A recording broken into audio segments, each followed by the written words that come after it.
অবৈধ অভিবাসন ঠেকাতে একের পর এক কঠোর পদক্ষেপ নিচ্ছে যুক্তরাজ্য।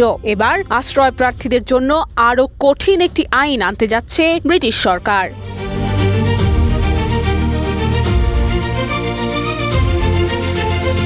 নতুন প্রস্তাব অনুযায়ী যারা যুক্তরাজ্য শরণার্থী মর্যাদা পাবেন তাদের রাষ্ট্রীয় খরচে থাকা, খাওয়া ও সহায়তার ব্যয় বাবদ প্রায় 10,000 পাউন্ড অর্থাৎ বাংলাদেশি মুদ্রায় প্রায় 16,30,000 টাকা সরকারকে ফেরত দিতে হবে। এই অর্থ পরিশোধ না করলে তারা স্থায়ী বসবাসের অনুমতি পাবেন না। ব্রিটিশ সরকার বলছে এটি এক ধরনের আয়ভিত্তিক পরিশোধ ব্যবস্থা, অর্থাৎ আশ্রয়প্রার্থী কাজ শুরু করে আয় করতে সক্ষম হলে ধীরে ধীরে এই অর্থ পরিশোধ করবেন। সরকারের দাবি এটি শিক্ষা ঋণের মতো একটি ব্যবস্থা যার মাধ্যমে করদাতাদের ওপর চাপ কিছুটা কমানো সম্ভব হবে।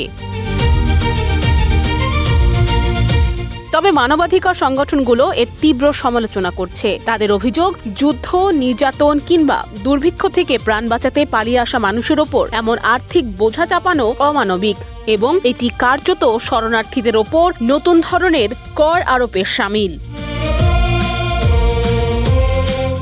বিশেষজ্ঞরা বলছেন এই পরিকল্পনা থেকে সরকারের আর্থিক লাভ খুব বেশি না, কারণ পরিসংখ্যান অনুযায়ী শরণার্থী মর্যাদা পাওয়ার 5 বছর পরও মাত্র 13 থেকে 15% মানুষের বার্ষিক আয় 20,000 পাউন্ডের বেশি হয়। ফলে অধিকাংশের পক্ষেই এই অর্থ পরিশোধ করা কঠিন হবে।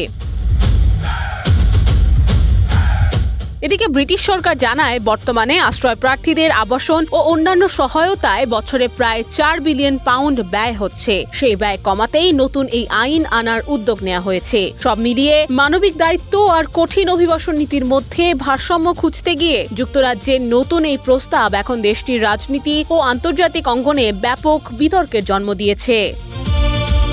নুসরাত অনন্যা, ডেস্ক রিপোর্ট, এদিন।